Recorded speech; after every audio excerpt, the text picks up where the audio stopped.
आज हम गुरु महाराज और कृष्ण की कृपा से मीरा चरित्र के क्रम को आगे बढ़ाते हैं।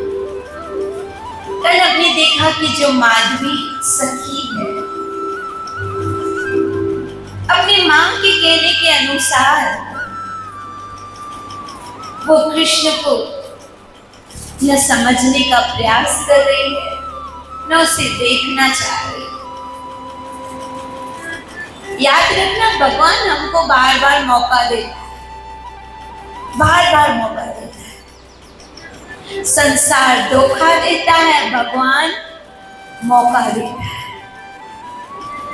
संसार हमको बार बार धोखा देता है, लेकिन भगवान हमको मौका देता है। अब भी आ जाओ मेरी शरण में, अब भी आ जाओ, अब भी आ जाओ, अब भी आ जाओ। बोलो, हे प्रभु मैं तेरा हूं, मेरे गिरधर गोपाला मैं तेरी तू मेरा। बोलो, मेरे गिरधर गोपाला मैं तेरी तू मेरा। ये पूरे जीवन का सार है। आज हमने मुंह से बोला, जिस दिन हम दिल से बोलेंगे ना, भगवान कहेगा ये जिंदगी की हकीकत को समझ गया है, इसे मनुष्य जन्म को सफल कर दिया है। वास्तव में यही है, वो मेरा है और मैं उसकी। जब तक संसार अपना लगता है, जब तक संसार के रिश्ते अपने लगते हैं, तब तक भगवान दूर हो जाते हैं। और जब उनकी सच्चाई सामने आती है, तब भगवान बड़ा नजदीक लगने लगता है। इसलिए अभी तक मीरा को वो माधवी की वो सच्चाई सामने नहीं आई। हम भी भगवान से हर जन्म में दूर रहते हैं, नाम से दूर रहते हैं, हरि कथा से दूर रहते हैं। मैं तो कहती हूँ कि उन पे हम बलिहारी जाएं, सतगुरु पे, जो हमारी जबान पे भगवान का नाम देते हैं। बोली सतनाम सर। वो उनकी कृपा है, ये गुरुओं की कृपा है, जो हमारी जबान पे ये नाम आता है। जय श्री कृष्ण। उनकी कृपा के बिना संभव नहीं। आज भी अगर हम यहाँ बैठे हैं, उनकी कृपा है, संतों महापुरुषों की कृपा है। संत न होते जग में जल मरता संसार। मुझे लगता है हम सिर्फ उनकी कृपा पर ही चलते हैं, अपने गुरुओं की कृपा पर चलते हैं। अब माधवी को एक गलत शिक्षा मिली गई।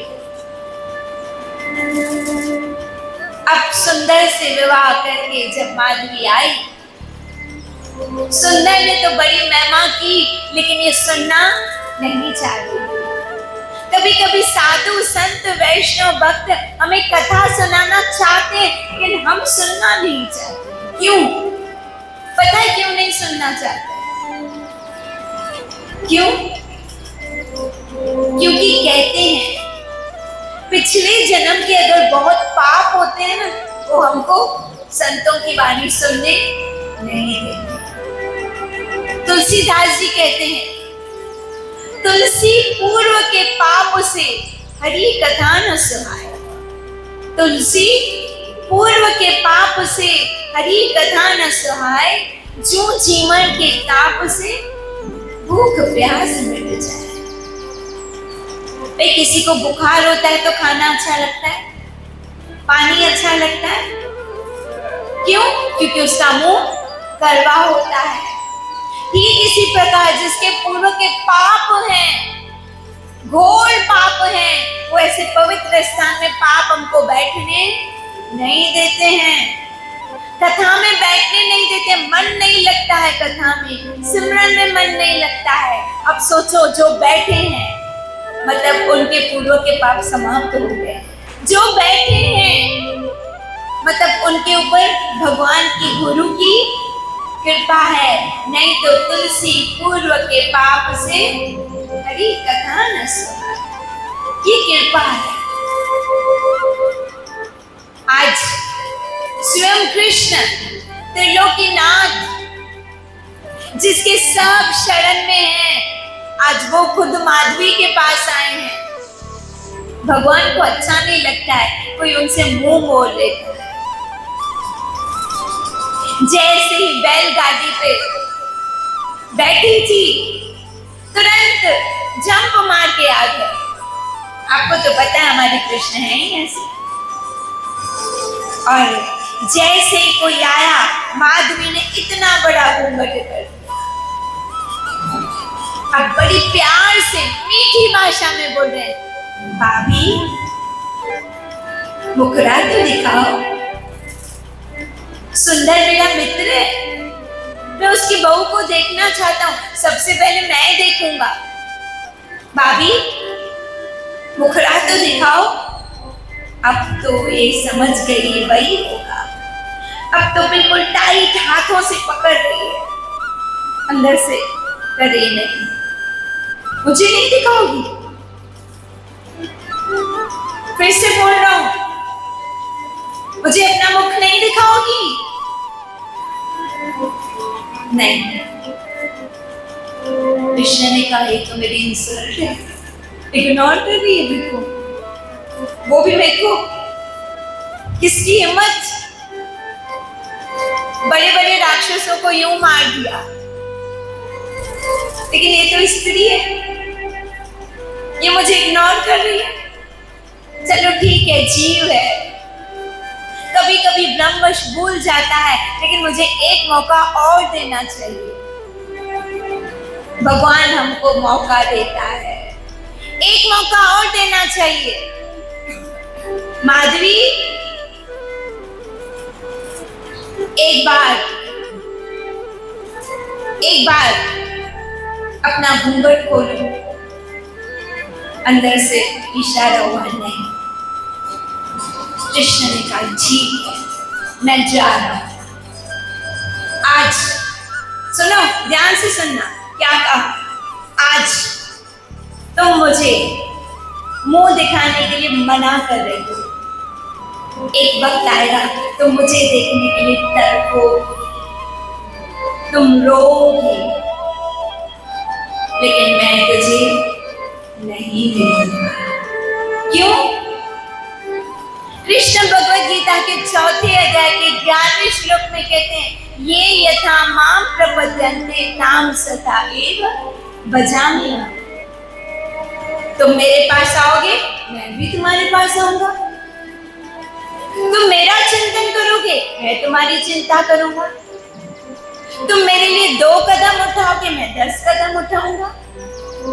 तुम मुझसे दूर रहोगे, मैं तुमसे 10 कदम और दूर रहूंगा। तुम मुझसे नहीं मिलना चाहते हो तो ना मिलो, मुझे कौन सी पड़ी है। लेकिन एक वक्त आएगा तुम रोगी, तड़पोगी एक झलक के लिए, तब मैं तुम्हें नहीं मिलूंगा। कृष्ण चले गए। माधवी कहने लगी, अच्छा है जान बची। उसको कोई रिग्रेट नहीं, कोई दुख नहीं किए मैंने। क्या किया? क्यों? क्योंकि उसको पट्टी बनाई गई थी, उसके दिमाग में बिठा दी थी ये बात, मत देखना, मत बात करना, मत दर्शन करना, मत अपना मुखड़ा दिखाना। उसके दिमाग में बात बिठा दी गई थी। आज कृष्ण चले गए। आज मैं आपसे एक बात कहती हूँ, ध्यान से सुनिएगा, बड़ी काम की बात। संसार के चक्कर में कभी भगवान को नाराज मत कर। हमारे यहाँ एक वृद्ध अवस्था के बाबा है, सिंधी, बहुत अच्छा भजन गाते। दुनिया भले धिकारे मुंजा मालिक तो न धिकार। दुनिया भले धिकारे मुंजा मालिक तो न धिकार। मुकदर समझिए जा मालिक बिगड़ी सबजी बनाए जे दुनिया भले दिखारे मुझा मालिक तू न दिखा। संसार उठेगा ना चलेगा, भगवान उठेगा ना नहीं चलेगा। जब भगवान उठ गया किसके पास जाएंगे बताओ? जब कभी डॉक्टर के पास जाते हैं, जब बहुत सीरियस पेशेंट होता है तो कभी कभी डॉक्टर भी कहता है अब भगवान के हाथ में, क्या बोलता है? भगवान के हाथ में। लेकिन जब भगवान भी जवाब दे दे तो इसके लिए प्रभु रूठना नहीं। कृष्ण कन्हैया मूसा कटी न कजे, कृष्ण कन्हैया मूसा कटी न कजे, प्यार दई पंहिंजो मूंखे फिटी न कजे। कृष्ण दुनिया भले रूठे, आप मत रूठना। कुछ ऐसा मत करना जो भगवान हमसे रूठ जाए, फिर सिर्फ पछतावा जिंदगी में, दुख कलेश चिंताएं यही जिंदगी में बचती है। उसको खुश रखो। क्या आपने नहीं सुना है रब राजी ते सब राजी, रब राजी थे।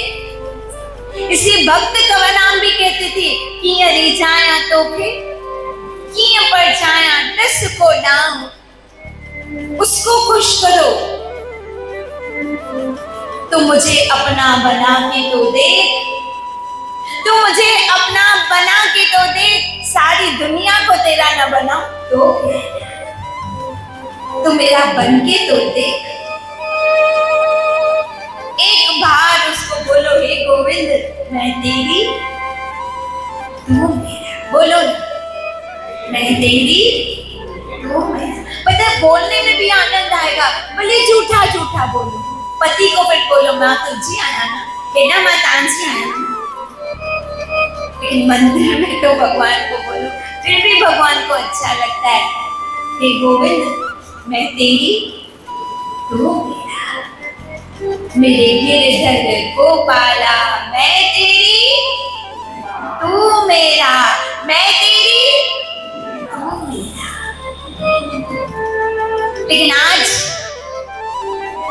कृष्ण नाराज होके चले गए,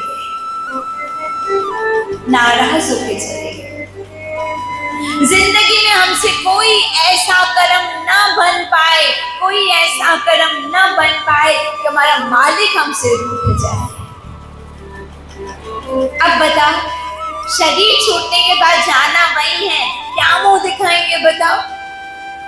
अपने जीवन काल में अगर वो हमसे रूठ गया, वो हमसे रूठ गया, तो जाना तो उसी के पास है, क्या मुंह दिखाएंगे? उस वक्त डर लगेगा, हाने मुझो छा थी, हाने मुझो छा थी। आज कृष्ण नाराज हो गए, चले गए। माधवी ने सोचा जान छूटी। इतने में सुंदर आया स्नान करके। सुंदर ने कहा तूने मेरे मित्र को मुंह दिखाया, मेरी बड़ी इच्छा थी सबसे पहले तुम्हारा मुंह कृष्ण देखे, दिखाया चुप, क्योंकि ज्यादा कुछ बोल नहीं सकती थी। अभी अभी नया नया विवाह हुआ था, पति को जवाब नहीं दे सकती थी, चुप रही। उसने कहा ठीक है, इसको शर्म आती होगी। ऐसे करते करते घर में गए। जब घर गए सब जने माधवी का मुंह देखने आए, जैसे पहले जमाने में रस्म होती थी, मुंह दिखाई देते थे। जो भी देखे कहे वाह क्या तो बहू लाई। उसकी सास को कहे ऐसे लग रहा है चांद का टुकड़ा लाई, क्या तो बहू, क्या तो सुंदर, क्या तो गुणवान। और ऐसे करते करते सब कहते ब्रिज में आई है ना हमारे श्याम सुंदर, इतने सुंदर है तो उसके ब्रिज में तो जो आएगा वो सुंदर ही होगा। ये हैरान होती मेरी तारीफ हो रही, उसके साथ उसकी क्यों हो रही है? श्री राधे। जब देखो उसकी बात, जब देखो उसकी बात, मन में सोचती जो देखो उसकी बात कर रहा है। ऐसे करते करते 3-4 दिन हुए, नई नवेली दुल्हन घर में है। अब सासू माँ ने कहा बेटी जल्दी से तैयार हो जा। माँ कहाँ जाना है? सुनो माँ कहाँ जाना है? बेटा यशोदा मैया के पास जाना है। ये यशोदा मैया कौन है? बोला तुझे यशोदा मैया नहीं पता है? नंद बाबा यशोदा मैया यहाँ के मुखिया हैं। जो भी नई नवेली दुल्हन आती है हम यशोदा मैया के पास ले जाते हैं। यशोदा मैया उनको आशीर्वाद देती है, उसको साड़ी भी देती है, श्रृंगार भी देती है। यशोदा मैया का दिल बड़ा है, बड़ी अच्छे स्वभाव की है। अरे और तो और जब तू यशोदा मैया के घर चलेगी ना तो तुझे ऐसा श्याम सुंदर दिखेगा, ऐसा दिखेगा कि तेरा मन नहीं लगेगा। इसने कहा लगता है इस पे भी जादू चल गया। पति तो पति, सासू माँ पे भी उसका जादू चला हुआ है। पता है मन में क्या सोचती है? आई हो ना अभी घर में, धीरे धीरे सबको समझा दूंगी मैं कि वो जादूगर है, वो कोई भगवान नहीं है, वो सब पे अपना जादू चलाता है। धीरे धीरे समझा लूंगी। लेकिन अब यशोदा मैया ने कहा है चलो, अब सासू माँ ने कहा है चलो यशोदा मैया से आशीर्वाद लेने। मन में सोच रही है ना तो नहीं कर सकती, सासू माँ मना तो नहीं कर सकती। आते ही घर में कलेश हो जाएगा। हाँ लेकिन जो मेरी माँ ने कहा है याद रखूंगी और अपना घूंघट नहीं खोलूंगी। सासू माँ हाथ पकड़ के लेके जा रही है। कहाँ? नंद भवन में, कृष्ण के घर, यशोदा मैया के घर माँ ले जा रही है। ये मन में सोच रही है कहीं वो बैठा ना हो। यशोदा मैया तक तो ठीक है बात, नंद बाबा तक तो ठीक है, कि इसकी लाला की वो नहीं बैठा होना चाहिए। अब जैसे ही गई यशोदा, अरे यशोदा देख मैं अपनी बहू लाई हूं। यशोदा मैया सरल स्वभाव की, बड़ा दिल रखने वाली। यशोदा मैया ने घूंघट उठाया।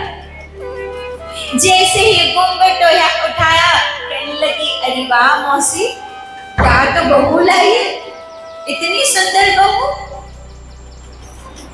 लेकिन जैसे ही बहू आती है मेरा लाल तो कभी चुप करके बैठता ही नहीं है। आज कैसे बैठा है? अरे काना देख हमारे घर बहू आई है, सुंदर की बहू आई है, देख तो सही, देख देख जल्दी आ जल्दी आ जल्दी आ, देख कितनी सुंदर है। क्या तो उसकी शक्ल, क्या तो उसकी आंखें।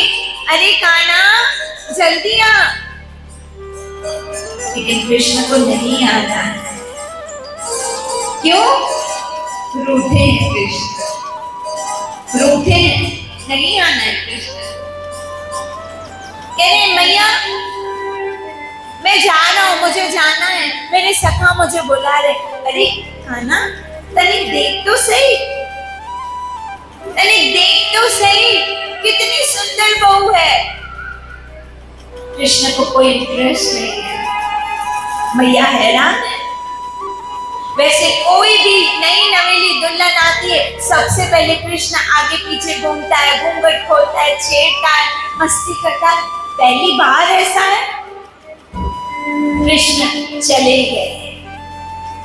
माधवी ने सोचा अच्छा हुआ चला गया। अभी भी उसको रियलाइज अच्छा हुआ चला गया, बला करूं, अच्छा हुआ चला गया। ऐसे करते करते कई मौके आए, लेकिन माधवी ने मौका गवा दिया। किसका दर्शन? कृष्ण का दर्शन, जिसको देखने के लिए 33 कोटि देवता तरसते हैं। ब्रह्मा जी, शिव जी स्तुति करते हुए नहीं थकते हैं। शेष जी 1000 मुख से जिसकी महिमा कर रहा है, माधुरी उसको बुला रही है, मुझे नहीं देखना, मुझे नहीं देखना। ऐसे करते करते रात हुई। सुंदर आया, कहा यशोदा मैया से आशीर्वाद लेके आई। हाँ, नंद बाबा से आशीर्वाद लिया, मेरी कृष्ण से मिली। पता है बहुत शरारती है, बड़ा नटखट है। उसको देखा, चुप, कुछ नहीं बोल रही है। क्यों? उसको पता है ये उसका सखा है, लेकिन मेरा कुछ नहीं लगता है, मुझे तो उसे दूर ही रहना है। आज सुंदर अपनी नई नवेली बहू से कोई रोमांटिक बातें नहीं, कोई उसकी तारीफ नहीं, कोई घर की बात नहीं, सिर्फ कृष्ण की बात करते हैं।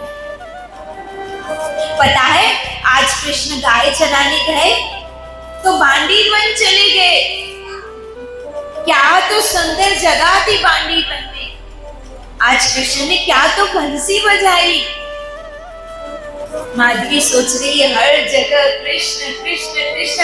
मैं थक गई हूँ, परेशान हो गई हूँ, लेकिन कुछ केस भी रिएक्ट नहीं कर सकती है क्योंकि नई नवेली दुल्हन है। इसके लिए सुंदर पूरी रात कृष्ण की महिमा करते करते नहीं थका, और ये तो सो गई, तो चौंधो रहो सो गई। क्यों? क्योंकि उसको कोई इंटरेस्ट नहीं, उसको कोई इंटरेस्ट ही नहीं। मैं कहती हूँ वो लोग भाग्यशाली हैं जिनको कथा में इंटरेस्ट, जो बड़े शौक से कथा सुनते हैं, बड़े प्रेम से कथा सुनते हैं। क्यों? मेरे प्यारे की कथा है, मेरे हरि की कथा है, मेरे हरि के भक्तों की कथा है, बड़े भाव से सुनते हैं।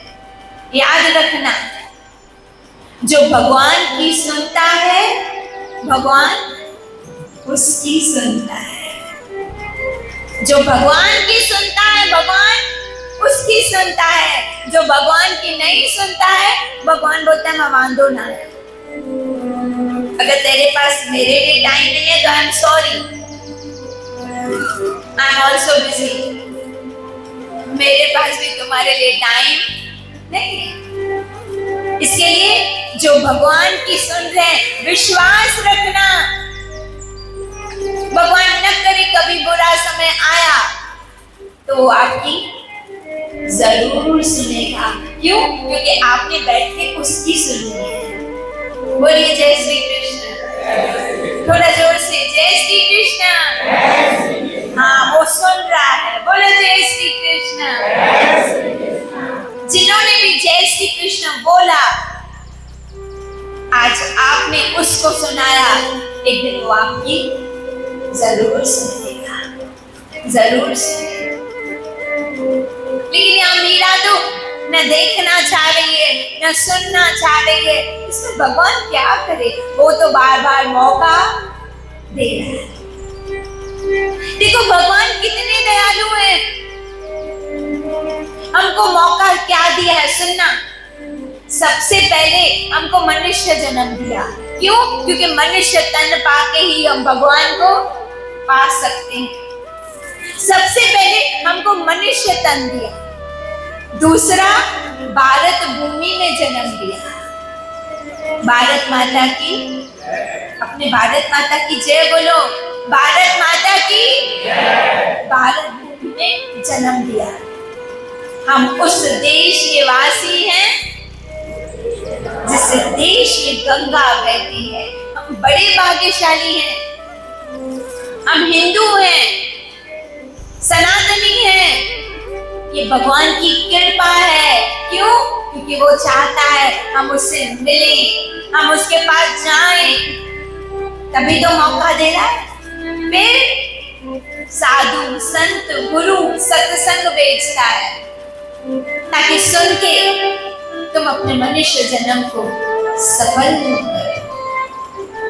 ये उसकी कृपा है, उसकी कृपा की अवहेलना मत करना, ये उसकी कृपा है। अब भगवान कितने मौके दे रहा है, गिनते रहना, हाँ? कितने मौके दे रहा है। अब जो घर गई वो भी इसने मौका गवा दिया। बैलगाड़ी पे कृष्ण आया, इसने मौका गवा दिया। अब तीसरी बार गिनते रहना कितने मौके भगवान दे रहा है, और फिर अपनी जिंदगी में हिसाब लगाना भगवान ने हमको कितना मौका दिया है, कितना मौका दिया है। पहले माधवी का गिनना, फिर हम अपना भी गिनेंगे।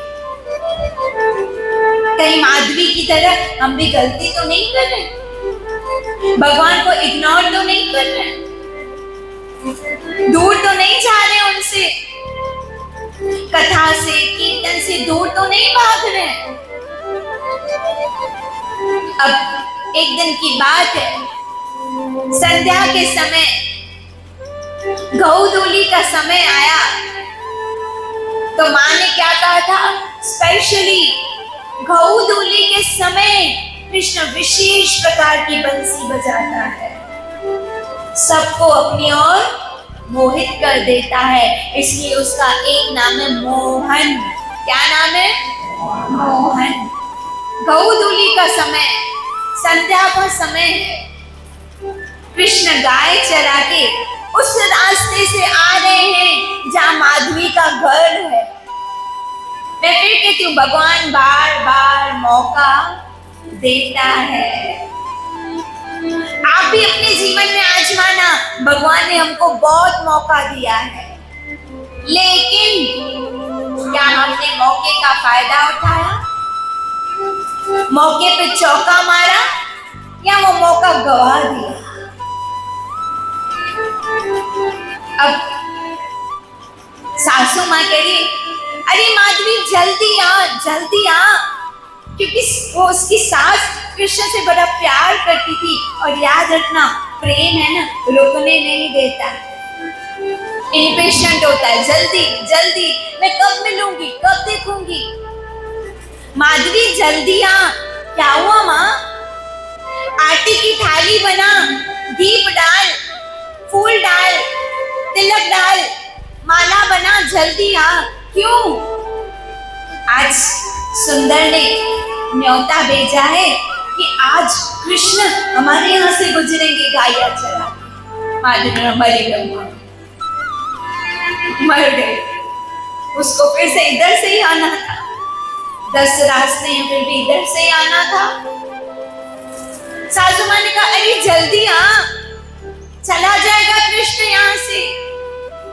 सोच रही है अब क्या करो। अब मेरी सासू माँ बोली कि कृष्ण की आरती उतार, तिलक कर, गले में माला बना। हाँ, मैं माला पहना रही हूँ। मेरी माँ मुझसे नाराज हो जाएगी, ना मैं आरती करने वाली हूँ, ना मैं तिलक करने वाली हूँ। अब सासू माँ को क्या बोले?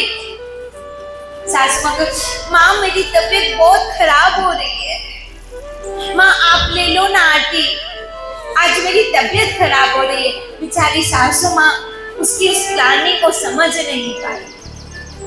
सासू माँ ने कहा चल ठीक है, जल्दी जल्दी आरती बनाई, दिया बनाया, कृष्ण वहां से गुजर रहे।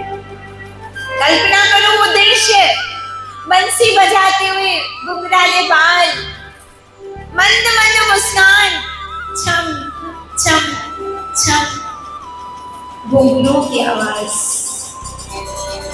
गायों के पांव में जो घुंघरू पड़े हैं उनकी आवाज, संध्या का समय, बहुत मधुर बंसी की तान, सब दर्शन कर रहे हैं, अपनी आंखों को धन्य कर रहे हैं, लेकिन माधवी छुप के बैठी है। कहीं सासू मां बुला रहे हैं। जितने भी ब्रजवासी हैं, जितनी गोपियां हैं, जितने ग्वालने हैं, सब अपनी आंखों को धन्य कर रही है दर्शन करके, लेकिन एक अभागी माधवी है जो कोने में बैठी है, घूंघट करके कि कहीं वो मुझे ना देख ले, कहीं मैं ना देख लूं, और अंदर जाके बैठ गए। बैठ के जब देखा कृष्ण यहाँ से चले गए, सारे ग्वाल बाल उसके पीछे पीछे चले गए, यहाँ तक कि सुंदर भी उसके पीछे पीछे चला गया। जब देखती है कि सब चले गए, तब और क्या देखती है सुनो। देखती कि जहां से कृष्ण गए, जहां से कृष्ण की गाय गई, स्त्रियां वहां की चरण धूलि लेके अपने शीश पे लगा रही है। और तो और अपनी सासू माँ को देखा, सासू माँ को देखा कि कृष्ण के चरणों की रज, इतनी ढेर सारी रज उठा के पूरे यहाँ यहाँ यहाँ लगा रही है। मैं धन्य हो गई, मैं धन्य हो गई, आज कृष्ण की रज मुझे मिल गई, मेरा तो जीवन सफल हो गया। माधवी सोचती है कितना अंधविश्वास है इनको, ये कोई भगवान है क्या? छोटा सा बालक है, सबको मोहित कर दिया और ये लोगों की अक्ल मारी गई है लगता है। सारे के सारे वृंदावन वासी पागल है, सच में पागल है, सच में पागल है। किसके पीछे पागल है? बोलिए ना, कृष्ण के पीछे पागल है। एक दिन मैं वृंदावन में थी तो एक भक्त कीर्तन गा रहे थे, वो कह रहे थे कि हे भगवान, कुछ ऐसा करो कि लोग हमें पागल करें, हम में कृष्ण प्रेम के लक्ष्य हैं, हमें पागल ही रहने दो, हम पागल ही अच्छे हैं। कोई कहे ना ये तो पागल है, खुश होना, कोई अच्छा सर्टिफिकेट मिला है। क्यों? क्योंकि हम कृष्ण के पीछे पागल हैं, संसार के पीछे पागल, कोई धन के पीछे पागल है, कोई सुंदर स्त्री के पीछे पागल है, कोई किसी लड़के के पीछे पागल है, कोई बोलिए ना किसके पीछे पागल है? कोई किसके पीछे पागल है? कोई संसार के पीछे पागल है। मैं कहती हूँ भाग्यशाली वो है जो कृष्ण के पीछे पागल है, कृष्ण के पीछे पागल है। बोलिए जय श्री कृष्ण, जय श्री कृष्ण। अब यहाँ भी माधवी कहती अच्छा बच गई, लेकिन इन लोगों की अकल क्या होगा इनका? सारा दिन उसके पीछे लगे पड़े हैं, सारा दिन लगे पड़े हैं, क्या होगा इनका? माधवी सोच रही है। भगवान सोचता होगा क्या होगा माधवी का, क्या होगा? मैं सच कहती हूँ, बड़ी हैरानी होती है, बड़ा दुख होता है उन लोगों पे जिनके मुख से कभी भी भगवान का नाम नहीं निकलता है। बड़ा दुख होता है कि इनका क्या बनेगा, जिन्होंने इन कानों से कभी हरि कथा सुनी नहीं, कभी गुरुओं के पास गए नहीं, क्या बनेगा?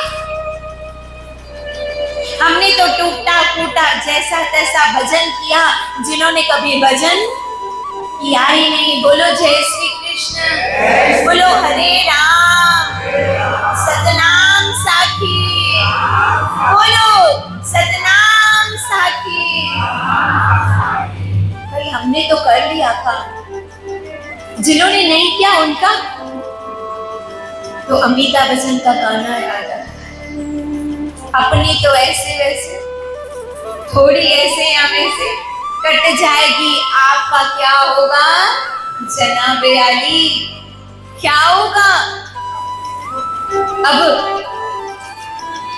माधवी को बार बार मौका मिल रहा है, लेकिन वो अपना मौका गवा रही है। तो कल फिर हम मिलेंगे।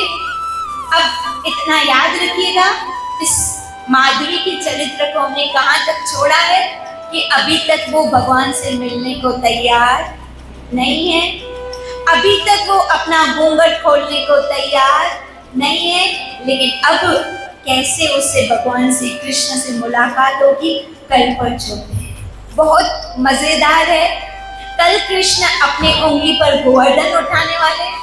कल हमारी कथा में गोवर्धन लीला होगी। इसके लिए कब जरूर आइएगा, समय पे आइएगा और ये पूरा महीना याद रखिएगा। ये पुरुषोत्तम महीना है, एक एक मिनट अपना कीमती है, इसका मिसयूज मत करना, इसका राइट यूज करना। राधे कृष्ण।